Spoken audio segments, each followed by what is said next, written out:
Matthew, good afternoon. Fletch, it's our show. Our show. We're a socialist show. Everyone's the same. I wish we were.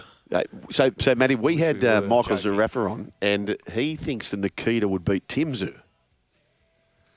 Oh God, I don't know. I don't know whether Nikita has got the ring IQ of Tim. He's certainly got the power. There's no doubt about it. But how was Zerafa? I've never met Michael Zerafa. Matty, I said the same thing off air to Sugar.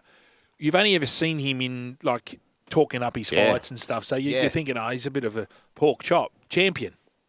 Absolute champion. Which most of them are, right? Yeah, that's right. I mean, it's a totally different game to rugby league in the fact that you've got to sell your fights. You're correct. That's it. It's a difference between making chump change and plenty of money. So, yeah, you take it all with a grain of salt. It's hard to separate the performer from the person.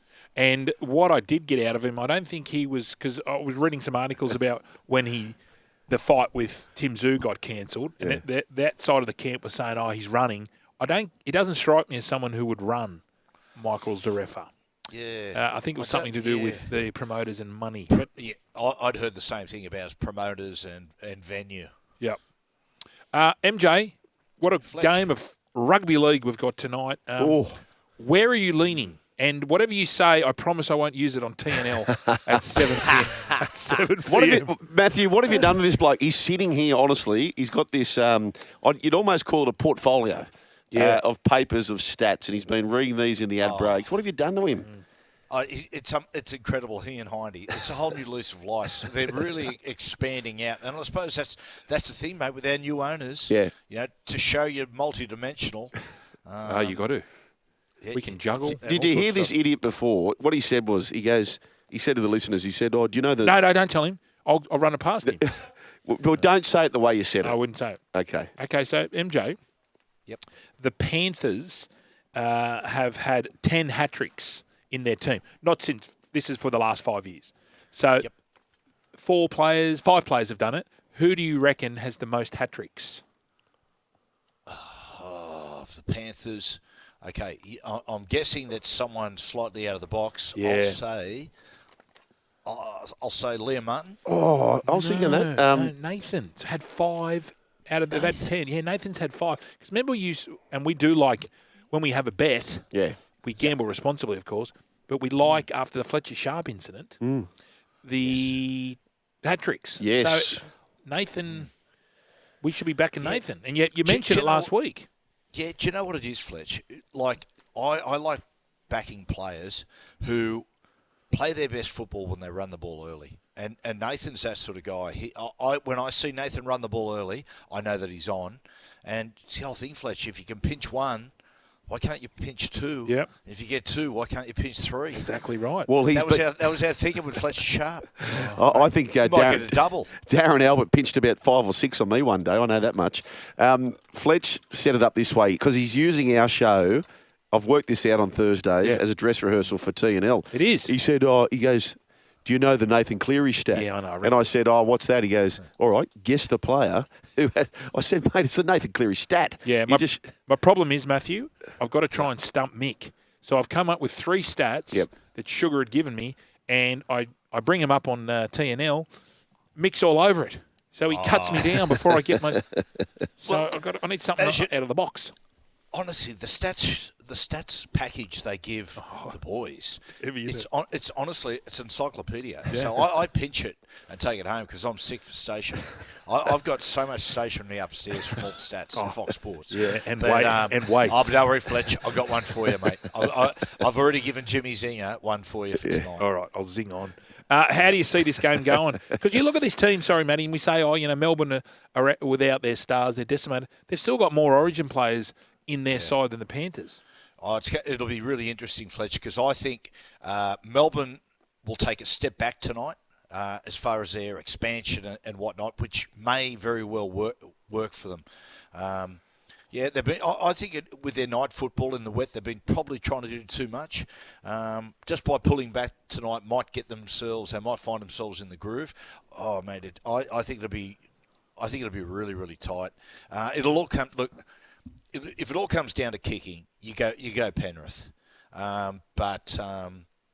Yeah, nothing would surprise with Melbourne, particularly because their focal point's going to be Harry Grant, the old scoop and go, which is always the best go in the wet. Yep. So I think it'll be really tight. I might, you know what, I'm going to back a draw, and I'm going to back both sides to win by a point. Oh, okay, I like that. By the way, Brian, so hopefully Mick's not listening on the way into TNL because all over it. The evolution, Matty, of this Melbourne Storm side. So they last met in round 3, and on the left-hand side you had jumper number 18. Penrith. Evolution of Penrith. Oh, sorry, Penrith. You had jumper number 18, Tom Jenkins. Jumper number 22, Blaize Talagi. Jumper number 24, Casey McLean. Yep. So these are 3 kids who were then on the rise, hadn't really heard of them, trying to squeeze into the 17, and now they're staples on that left-hand side. It's quite remarkable what they've done, isn't it? Oh, it's fantastic the way they're playing. And Thomas Jenkins, well done to him. He was at Newcastle. He was a Penrith boy. It was a Penrith, came to Newcastle, had a bit of a difficult time, couldn't find his way in his return to Newcastle. I think Jack Cogger's doing the same next year. He is. He actually is. I think he's doing the 4. So Jack was Newcastle, went to Penrith, went back to Newcastle, heading back to Penrith next year. So, and players aren't really playing their optimum when they're with us, unfortunately. But, no. With Blaize, Matty, I was thinking about him out because they put him in at 6 and it just wasn't working early doors. As a playmaker, when you had your back rower outside of you, did you have, like, I know Hertzy used to like to be, to come under, but did you have to sort of work out with your back rowers what suited them rather than what suited you? Yeah, it was, Fletch. It was a little bit of both because on our edge back rowers, one year we had... in the 97 into 98 season, you got players like Adam Muir and a few other guys. But their natural game was hitting gaps. And then sort of we went from 99 into 2000. You got guys like Peter Shields and Neil Pincinelli were guys who wanted the ball early. And so it was a bit of a mix of both. But, edge back rowers, halves, to a certain extent, live and die by the quality of their edge back rowers. And I came through with Hertzy. We came through simultaneously. So... we just had an understanding. Yeah. I didn't really have to call things. You go to the line, and he just know where the space was. So it was, I used to, if Hertzy was out for a stretch, it did make life difficult. Yeah, and that's what I feel with Blaize. He's probably was trying to overplay his hand a little bit, and now the tries he laid on against was it who did they play last week? Knights. Yeah. Well, I don't want to just speak ill of the Knights, but he was just using early ball and short balls. How old is he, Fletch? Yeah. I think he's 20. Yeah, he's young. I'll tell you, Timmy Manor said to me, he said, and this sounds outlandish, he said, mate, this kid, trust me, he could be as big as Hayne. He reckons by the time he's sort of mid-20s, this kid's going to explode. Yeah. Well, I tell you what, he's improved out of sight, and I can understand totally why he found it so difficult at the start of the year. So, I mean, at this level, he was an outside back, and to go to Penrith in an established system, and a system that it's a very complex attack, and to go in there in 6, and then for a fair while, do it at times without Nathan, I can only imagine how his head was spinning. But the more he's played there, the more he's getting used to the system, the more comfortable he looks. And what you're seeing now, he's starting to do a couple of plays. He actually looks like Nathan. Last week, in the first try of the game against Newcastle, he did a little pump fake, and he just looked exactly like Nathan. And Nathan last week against Newcastle got caught in the last tackle about 3 or 4 times, and Blaize just stepped up and just put the ball on a dime. So he's had rapid improvement. He really looks like an NRL playmaker now. Before we move off this blockbuster, of course, massive game, Fox League, you can see it all there. Fletch, you've got your next guest from the Purple Jumper. We've not met him in person. Oh, yes. How good was he? So we had Joseph Chan on yesterday, Matty. Oh, yeah. Young Joey Chan. Very, very impressive young. Charismatic. So we had him on, and he learnt to speak French because his old man was over the Catalans. So he started learning when he was 15 or 16. So there's no excuse for you, Matty, because I know you want to learn Italian. Yes. You need to get out there and start going to night school. Yes. Fletch, if the time will go. Trish said to me about 2 or 3 years, it'll take you 2 or 3 years to learn it. And I just threw my hands in the air and said, no way. And then the other day, I thought to myself, I'll tell you what it was the other day. Do you remember when it was Australia versus, might have been Sudan in basketball, ended up in an all-in ball? Oh, the big stink, yes. Yeah. Do you know how long that was ago? That was 7 years ago. Oh, wow. 7? That was 7 years ago. There was a report they're playing Sudan again shortly. And they said, mate, the last time these two sides played 7 years ago. Mate, 7 years, I've got to learn 3 languages at the time. Yeah, absolutely. One language that you might have to be learning, this was the mail, that you and your brother might have to learn Samoan because you were going to coach Samoa. All of a sudden, are you going to put your hat in the ring because Payne Haas has decided to defect? How good is it? I know everyone will have their opinion on it. Yep. I love it. I think it's fantastic for the international game. I've always believed that the international game, like when we were young guys and came through, State of Origin was huge, but international football was the pinnacle, and we have to get back there. And I just think it's so good for the depth of the national game, because if you think, like rugby union look at us and they sort of go, they laugh at our international game, and I get it, right? I do get it. But if there was a rugby union World Cup tomorrow, who can win it? New Zealand, South Africa, right? That'd be the Red Hots. Ireland, France, and then you go, well, an outsider, possibly England. Right, at the moment, you've got to be realistic. We can't win it. If you look at the rugby, if there's a Rugby League World Cup coming up soon, with the side, you're going to get Tszyu and you're going to get Haas. No doubt, I think Tszyu will follow Payne into Samoa. You've got Isaiah Katoa at Tonga with that great pack they've got. I think Hammer will go to. I think the dominoes will start to fall. I think Hammer will go to Samoa. There's a bit of talk about that. So if you had a World Cup next week in Rugby League, and all those defections happens, who can win the World Cup? Well, New Zealand, yes. Australia, Samoa, Tonga, and you'd say England, like they would be in rugby unions, are outsiders. Yeah. So the depth of our national game, we're just getting so much depth. I think it's a great thing. I know Kevy will think completely different, but from a neutral standpoint to a certain degree, I love it. Yeah, we spoke about this earlier, Matty. I 100% agree. And the thing is, right, so AFL is our number one adversary, Brian, isn't it? Like they are the team that is... Enemy. That was too nice, that word. Okay. Enemy. Well, they're the number one, right? And they're grubs down there. But they can't have the international game. There's a bit... Did you hear today they're pushing for the Olympics? Yeah. Please. I mean, we have Origin. We blow them off the park on that. But international football... and we've always struggled. But, Matty, what if Samoa and Tonga are in the World Cup final? Is it next year? Year after? I think it's next year. Yeah. Or maybe it's 27. Next year? You know what could happen? I'll tell you something outside the box. What I'm saying, Matty, do you feel the rules we might not be as bullish on this if we don't make the final? Fletch, there was a period in National Rugby League history, and the Kiwis are the first one to really come back at us and start knocking us over regularly. But there was a period there where it was just, it was always just Australia by how much. Yeah. And it was just boring. It was an afterthought in National Rugby League. So, no, it would not worry me one bit. In fact, what will happen now, mate, it's going to strengthen the game in the Pacific no end. Yep. In Samoa and Tonga, it's starting to come around more rugby league dominated anyway. I think within a decade, Samoa and Tonga will be viewed primarily as rugby league nations. I wonder how we can monetize that, though.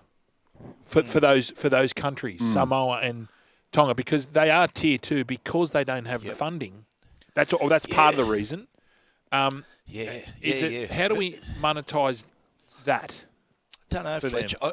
The PNG expansion will be very interesting to see how that goes, and in turn, if we can do something similar in Samoa and Tonga. Exactly, I don't know, but you'd like to think so one day. Actually, I'll tell you, we had over with the Jack Stage podcast today. Chimes, the great Chimes. Yeah. And we were just having a bit of a yarn about the depth in rugby league and all those great players coming out of Penrith and whatnot. And we started talking about PNG, and we're talking about the depth of talent over there that we don't see. And last year, the junior Kumals, they played the junior Kangaroos, a very strong junior Kangaroos, and drew with them. Yeah. Wow. And I said, mate, within 15 years, PNG might be supplying as many players to the National Rugby League as Penrith are supplying to other teams right at the moment. Yeah, wow. They're absolutely flying. With the depth and the amount of people, with the amount of young people that play there. I'm desperate to see those Saffers come over. With the Perth bid? Yeah. I just feel that because they'll just run straight and get flogged. Yep. I just love that sort of gear. Hey, boys, I'm going on the early crow. But They're just you can just imagine because they're so big and they're going to, I could just see them just getting jammed.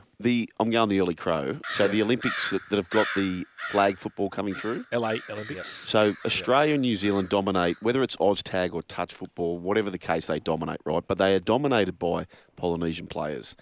You wait till this flag football comes, there'll be either a Tonga or Samoa who just jump out of the ground. I hope so. Who threaten to win a medal in that flag football. Okay. I betcha. We'll put it up on the Chromie wall. Yeah, I betcha.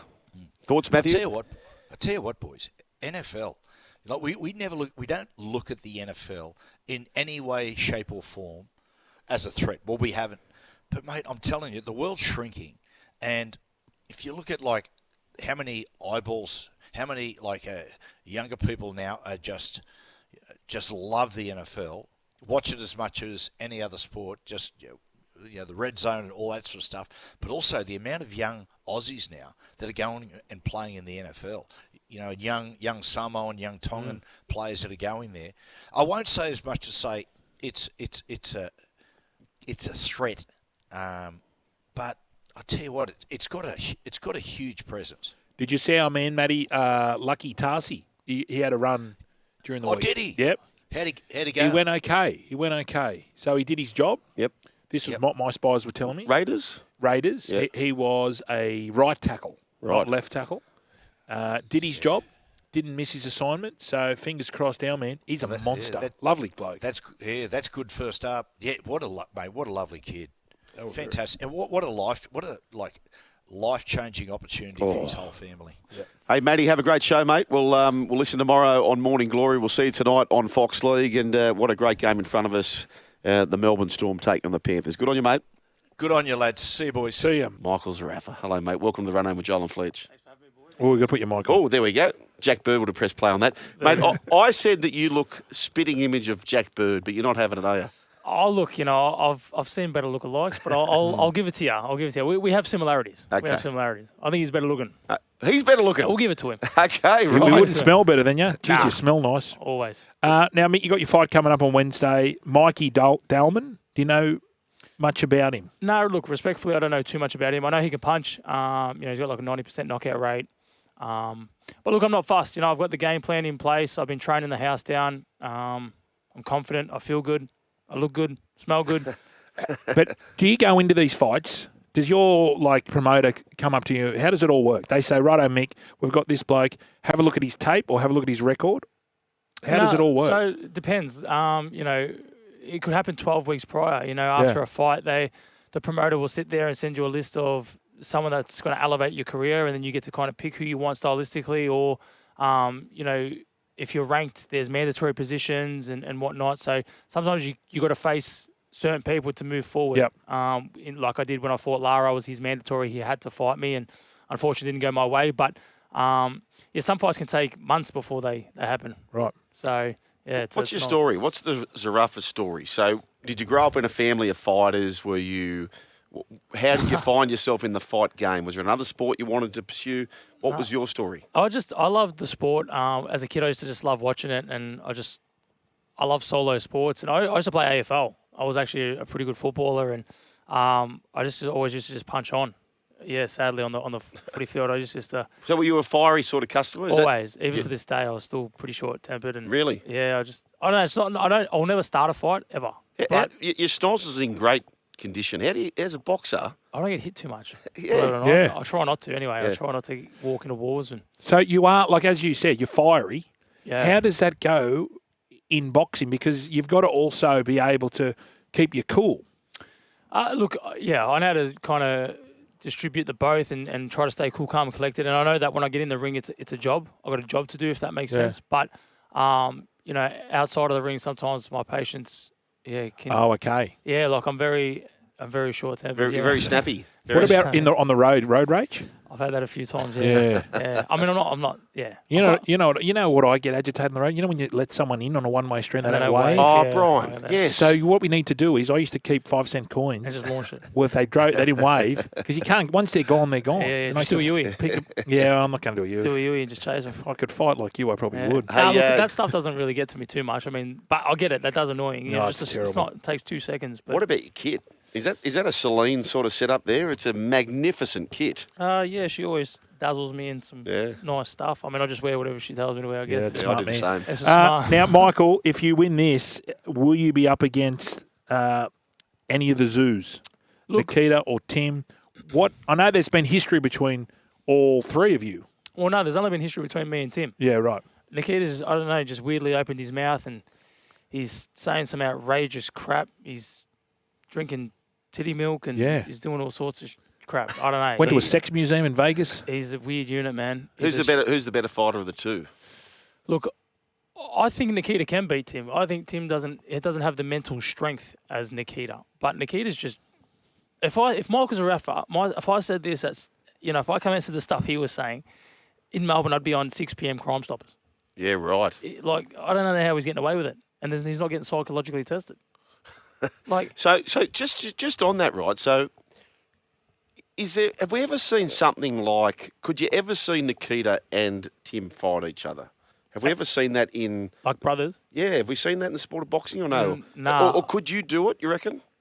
Could I do it? Yeah, on the big stage. To fight your bro. Yeah, like could you fight your bro on the big stage? Or Oh, I gotta get the question. Yeah. No, I've never seen it. I think there was talks once. The Klitschko, remember the heavyweight Yep. Klitschko? And then the mum was like, "They'll never fight." Like that was their. it never happened. It never happened, and I've never seen or heard of it. But But you'd back Nikita in the event the hypothetical happened. You'd go Nikita. I just think, he's a bigger, stronger. I think he's just mentally a little bit, tougher. But I don't know. So is he the next? You go past the American.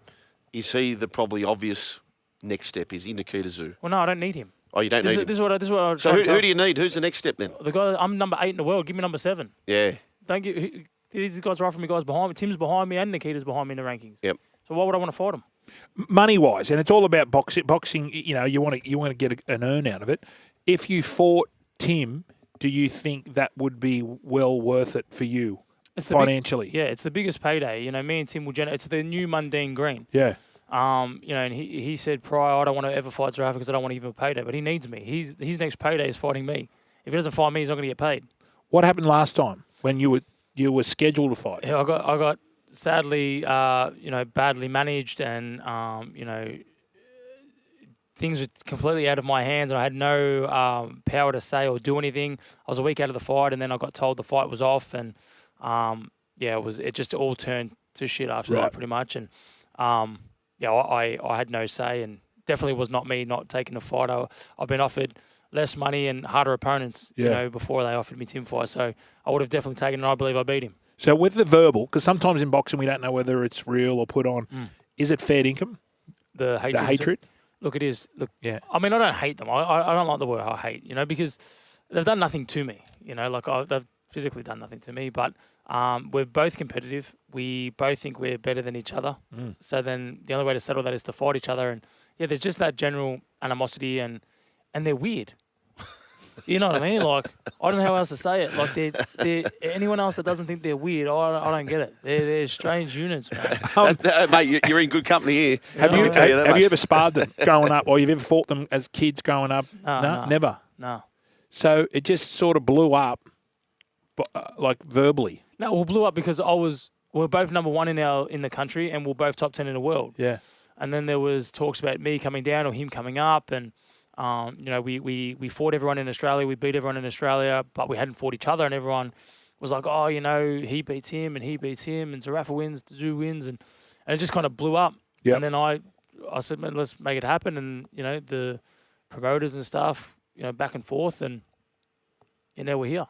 Mick, can I ask you this? Back to Fundora versus Tszyu, that first fight.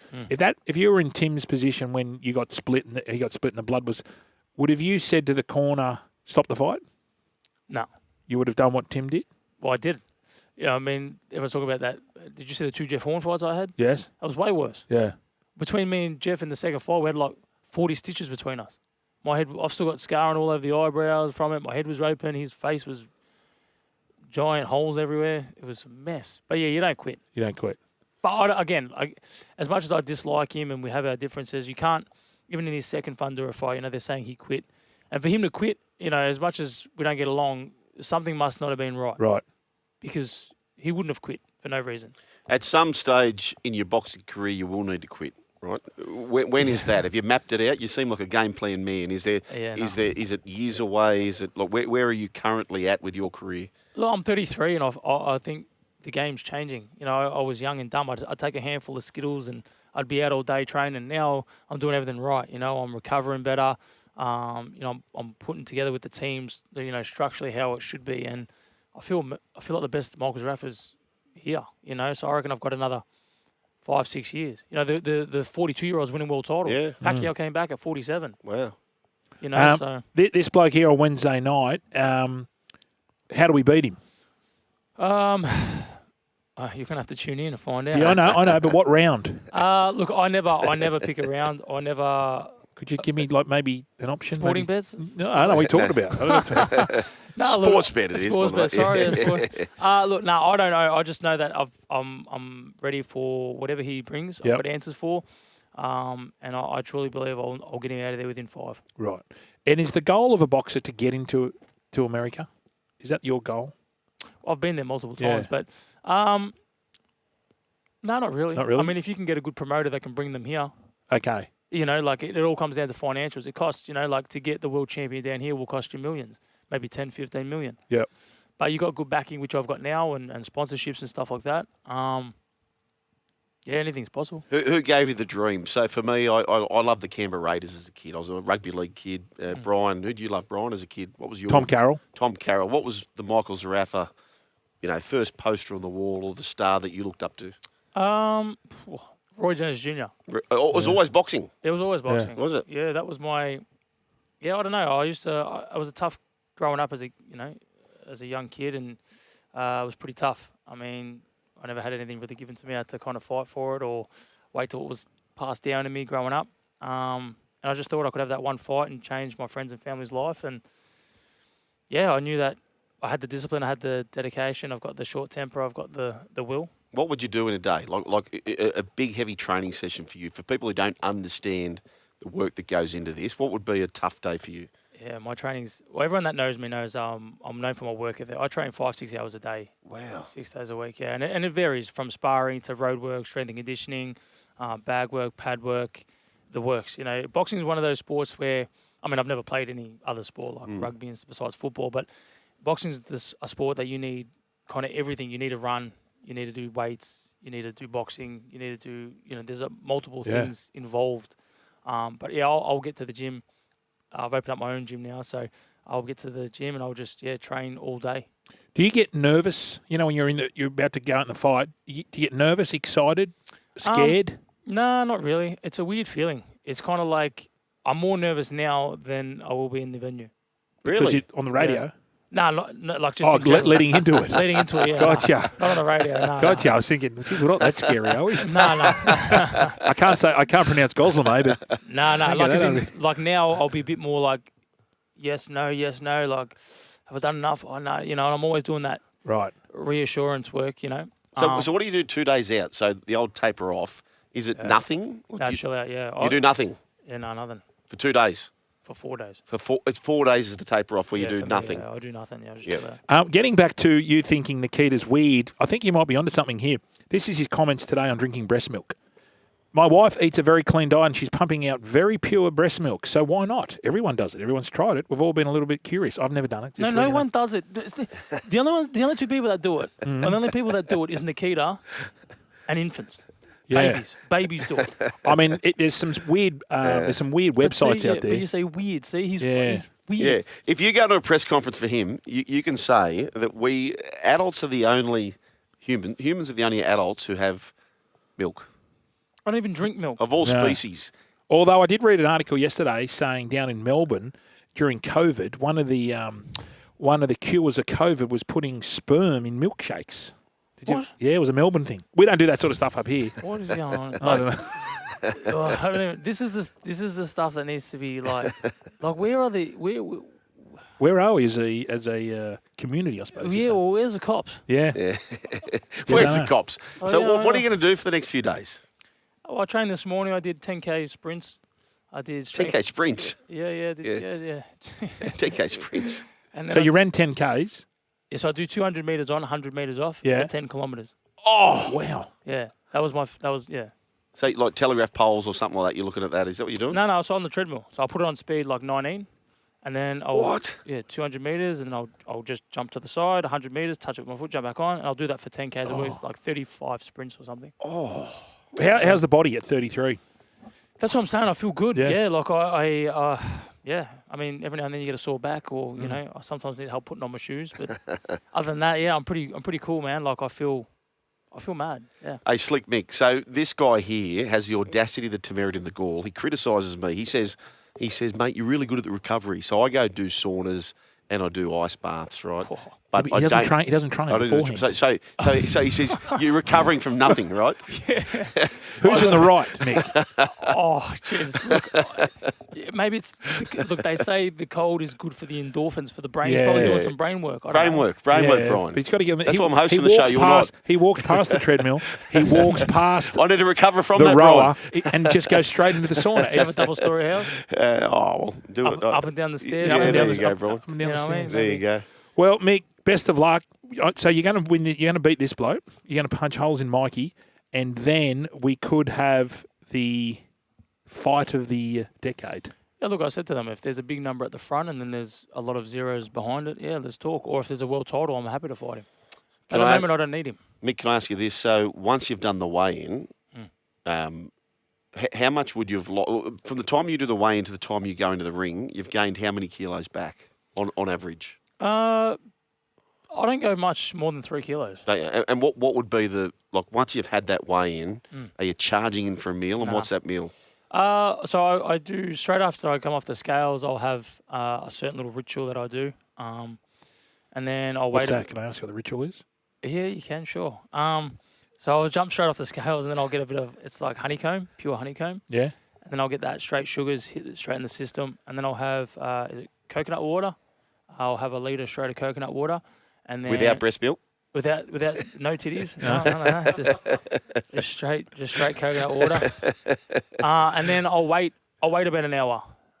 You know, because I want my body to hold on to that because a lot of people, and then they start eating and stuff, but then your body, you'll get the runs, you know, and you'll need to go to the bathroom straight away. And so you wait an hour, 2 hours, and then I'll start with my pasta and chicken and, you know, all my stuff. And then my breakfast is pancakes and... Right. Oh, right. Yeah. A bit of a carb load. Yeah, a bit of a carb load, and then I'll stop eating around 2 o'clock.